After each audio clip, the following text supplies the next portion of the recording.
వెంకన్న దర్శనానికి తిరుపతి వెళ్తున్నారా? మీతో పాటు ఓ డాక్టర్ని వెంట తీసుకువెళ్ళండి. ఎందుకంటే అక్కడ హోటళ్లలో భోజనమో టిఫినో చేస్తే ఆసుపత్రి పాలవడం గ్యారెంటీ.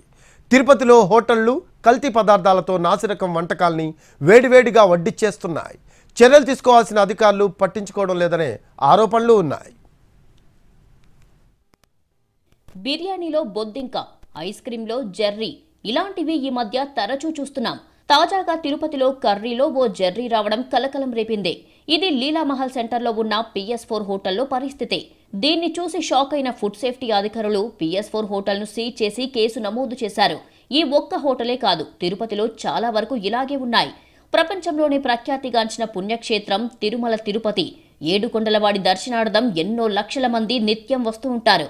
దీంతో తిరుపతిలో హోటళ్లు ఎప్పుడూ కిటకిటలాడుతూ ఉంటాయి. వీటిలో ఆహార పదార్థాల విక్రయాలలో ధరల నియంత్రణ ఉండటం లేదు. దీంతో పాటు నాసిరకం సరుకులు, నూనెలు, రంగులు, కల్తీ పదార్థాలు కలిపి ఆహారం తయారు చేసి విక్రయిస్తున్నారు. ఒకవేళ అనారోగ్యం పాలైతే దూర ప్రాంత భక్తులు ఫిర్యాదు చేసే అవకాశం లేదనే ఉద్దేశంతోనే హోటళ్లు నాణ్యతను పాటించడం లేదు.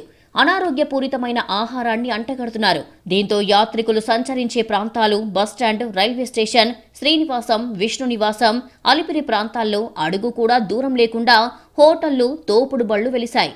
దాదాపు 2000కు పైగా హోటళ్లు యాత్రికులకు అవసరమైన ఆహారాన్ని 3 పూటలా అందిస్తున్నాయి. ఇవి చాలా వరకు అనధికారికంగా ఉన్నవే. అధికారులు మాత్రం తిరుపతిలో ఉన్న హోటళ్లు 120 మాత్రమే అని చెబుతున్నారు. కస్టమర్ కంప్లైంట్ చేసి మనకి వీడియోలు పంపించారు. అంటే వాళ్ళు ఆర్డర్ చేసిన స్పెషల్ మీల్స్ లో జెర్రీ ఉన్నట్టు కూడా మనకి వీడియోతో పాటు ఇక్కడే మనకి ఈ లొకేషన్లోనే ఫోటో తీసి కూడా మనకి పంపించారు. సో ఈ కంప్లైంట్ తీసుకొని నేను food safety officer and sanitation విభాగం అంతా కూడా ఇక్కడికి చెక్ చేయడం జరిగింది. సో ఇక్కడ మన కిచెన్ ప్రెమిసెస్ అంతా కూడా చెక్ చేసాము. కిచెన్ ప్రెమిసెస్ లో కూడా మనకి ప్రాపర్ స్టోరేజ్ టెంపరేచర్ మెయింటైన్ చేయకుండా వీళ్ళు నార్మల్గా మన డే టు డే వాడే వెజిటేబుల్స్ కూడా ఫ్రోజన్ కంపార్ట్మెంట్లో దట్టు ప్రాపర్ టెంపరేచర్ మెయింటైన్ చేయకుండా పెట్టుకున్నారు. ఇక చిన్న హోటళ్లలో కూడా అదే పరిస్థితి.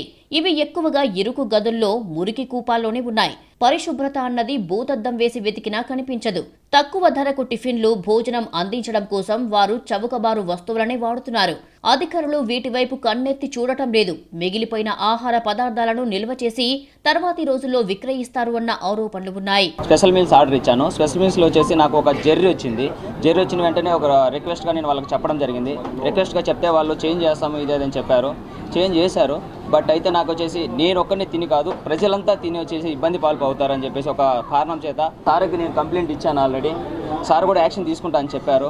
హెల్త్ ఆఫీసర్ బాధ్యత వహించాలి. అదేవిధంగా కలెక్టర్ కూడా కనీసం ఆరోగ్య శాఖ అధికారులు, డిస్ట్రిక్ట్ హెల్త్ ఆఫీసర్ ఉన్నాడు, DMHO ఏం చేస్తున్నారండి? ప్రతినిత్యం వీళ్ళు మామూలు తీసుకునేసి హోటల్స్ వాళ్ళ దగ్గర అసలు హోటల్స్ వైపు కన్నెత్తి చూడకుండా గాలికి వదిలేస్తున్నారండి. ఇది చాలా దుర్మార్గం. ఇది వెంటనే ఆరోగ్య శాఖ అధికారులు ర్యాండమ్గా ప్రతినిత్యం తిరుపతిలో ఉన్న హోటల్స్ అన్నింటినీ కూడా తనిఖీలు చేసి పరిశుభ్రమైనటువంటి ఆహారాన్ని స్థానికులకు, భక్తులకు అందించాలని చెప్పి నేను ఒక శ్రీవారి భక్తుడిగా, స్థానికుడిగా డిమాండ్ చేస్తున్నానండి. భక్తులకు పెట్టేది నాసిరకం ఆహారమే అయినా వాటికి ఇష్టారాజ్యంగా ధరలు వేసి అమ్ముతున్నారు. వీటిని గాడిలో పెట్టాల్సిన వ్యవస్థలు తిరుపతిలో కొన్నేళ్లుగా నిద్రావస్థలో ఉన్నాయనే విమర్శలు ఉన్నాయి. తిరుపతికి కనీసం ఆహార భద్రత, తనిఖీ అధికారి లేకపోవడంతో ఇందుకు ఉదాహరణ. ఇక శ్రీవారి భక్తులపై చీమను కూడా కుట్టనివ్వమనే టీటీడీ తిరుమలకు చేరుకున్న భక్తుల భద్రత తప్ప తిరుపతిలో తమకు సంబంధం లేదు అన్నట్లుగా వ్యవహరిస్తోందని స్థానికులు అంటున్నారు.